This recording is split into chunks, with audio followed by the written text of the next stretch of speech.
Assalamualaikum, my name is Abdul Momin and I am a registered dietitian nutritionist and a public health professional. Right, so you would definitely know that we have been talking about various aspects of physical activities for the last few days, for the last few videos. So today we are going to talk about a very important topic, and that is physical activities in differently abled persons.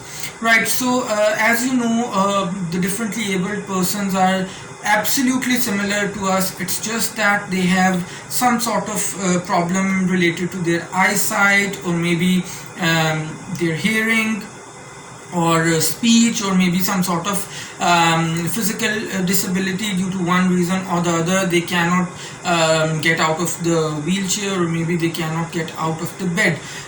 So other than that, they are absolutely similar to us. And for all the differently abled persons, I would like to request, if you are watching my video, that your physical activity levels should be absolutely similar to other people in your age group.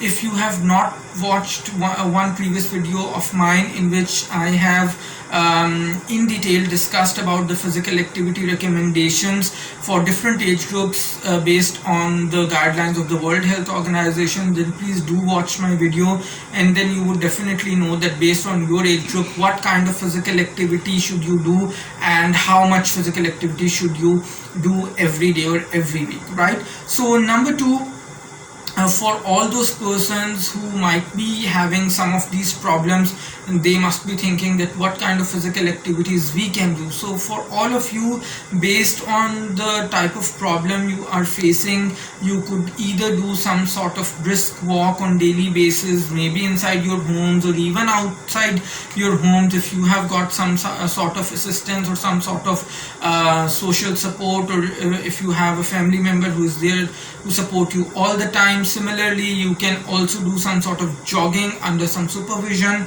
Thirdly, you can also try and do some sort of movements even in your wheelchair.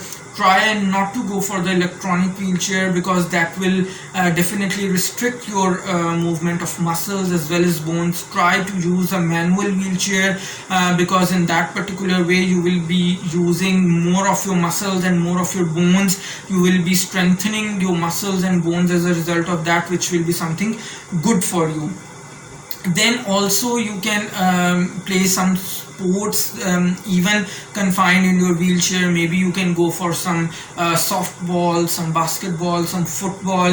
If you would know already, even Paralympic games are held, organized each year by the international organizations, and a lot of differently abled persons take part actively in these games. So you can also involve yourself in one of these sporting events.